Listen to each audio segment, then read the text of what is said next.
This ebook is brought to you by Agenvard 1998. Development of personality.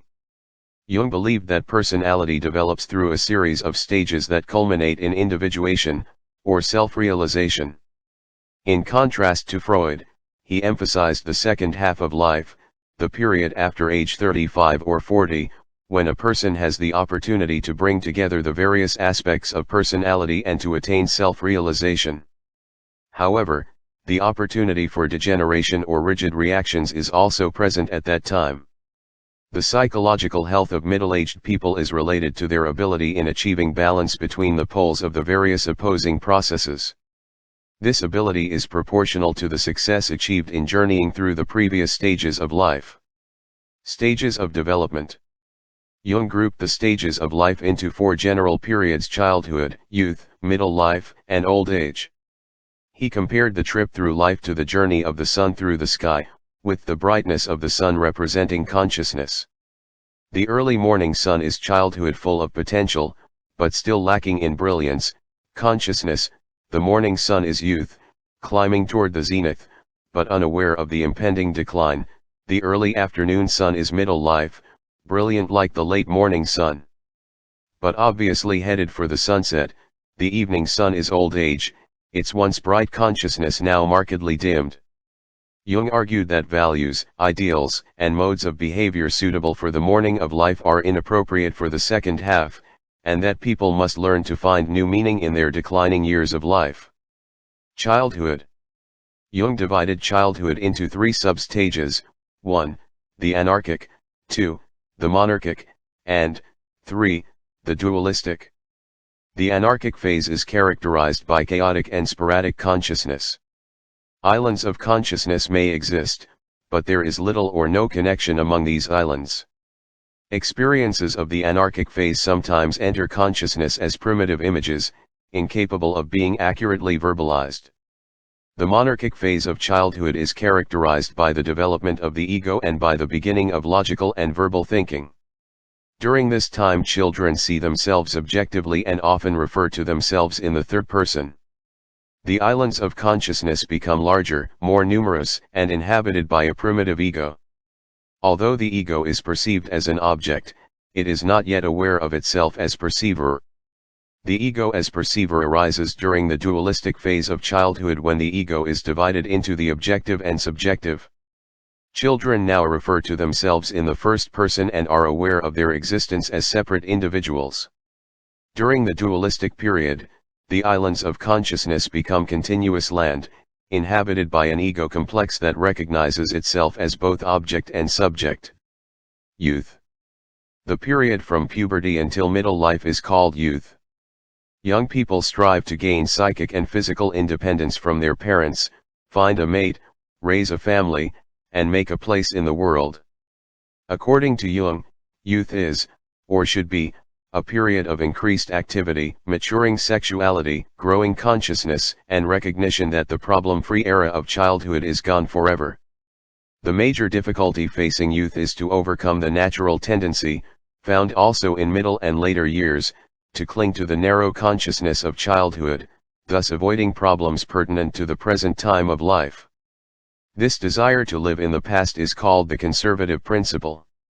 A middle-aged or elderly person who attempts to hold on to youthful values faces a crippled second half of life, handicapped in the capacity to achieve self-realization and impaired in the ability to establish new goals and seek new meaning to life. Middle life. Jung believed that middle life begins at approximately age 35 or 40, by which time the sun has passed its zenith and begins its downward descent. Although this decline can present middle-aged people with increasing anxieties, middle life is also a period of tremendous potential.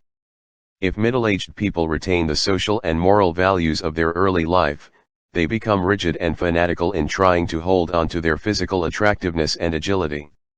Finding their ideals shifting, they may fight desperately to maintain their youthful appearance and lifestyle. Most of us, wrote Jung, are unprepared to take the step into the afternoon of life. Worse still, we take this step with the false assumption that our truths and ideals will serve us as hitherto. We cannot live in the afternoon of life according to the program of life's morning, For what was great in the morning will be little at evening, and what in the morning was true will at evening have become a lie. How can middle life be lived to its fullest? People who have lived youth by neither childish nor middle-aged values are well prepared to advance to middle life and to live fully during that stage. They are capable of giving up the extrovert goals of youth and moving in the introverted direction of expanded consciousness. Their psychological health is not enhanced by success in business, prestige in society, or satisfaction with family life. They must look forward to the future with hope and anticipation, surrender the lifestyle of youth, and discover new meaning in middle life. This step often, but not always, involves a mature religious orientation, especially a belief in some sort of life after death. Old age. As the evening of life approaches, people experience a diminution of consciousness just as the light and warmth of the sun diminish at dusk. If people fear life during the early years, then they will almost certainly fear death during the later ones. Fear of death is often taken as normal, but Jung believed that death is the goal of life and that life can only be fulfilling when death is seen in this light. In 1934, during his 60th year, Jung wrote, "Ordinarily we cling to our past and remain stuck in the illusion of youthfulness. Being old is highly unpopular. Nobody seems to consider that not being able to grow old is just as absurd as not being able to outgrow child-size shoes. A still infantile man of 30 is surely to be deplored, but a youthful septuagenarian isn't that delightful? And yet both are perverse, lacking in style, psychological monstrosities. A young man who does not fight and conquer has missed the best part of his youth, and an old man who does not know how to listen to the secrets of the brooks, as they tumble down from the peaks to the valleys, makes no sense. He is a spiritual mummy who is nothing but a rigid relic of the past." Most of Jung's patients were middle-aged or older, and many of them suffered from a backward orientation, clinging desperately to goals and lifestyles of the past and going through the motions of life aimlessly. Jung treated these people by helping them establish new goals and find meaning in living by first finding meaning in death. He accomplished this treatment through dream interpretation, because the dreams of elderly people are often filled with symbols of rebirth, such as long journeys or changes in location. Jung used these and other symbols to determine patients' unconscious attitudes toward death and to help them discover a meaningful philosophy of life. Self-realization. Psychological rebirth, also called self-realization or individuation, is the process of becoming an individual or whole person. Analytical psychology is essentially a psychology of opposites, and self-realization is the process of integrating the opposite poles into a single homogeneous individual. This process of coming to selfhood means that a person has all psychological components functioning in unity, with no psychic process atrophying. People who have gone through this process have achieved realization of the self, minimized their persona, recognized their anima or animus, and acquired a workable balance between introversion and extroversion. In addition, these self-realized individuals have elevated all four of the functions to a superior position, an extremely difficult accomplishment. Self-realization is extremely rare and is achieved only by people who are able to assimilate their unconscious into their total personality. To come to terms with the unconscious is a difficult process that demands courage to face the evil nature of one's shadow and even greater fortitude to accept one's feminine or masculine side. This process is almost never achieved before middle life and then only by men and women who are able to remove the ego as the dominant concern of personality and replace it with the self. The self-realized person must allow the unconscious self to become the core of personality. To merely expand consciousness is to inflate the ego and to produce a one-sided person who lacks the soul spark of personality.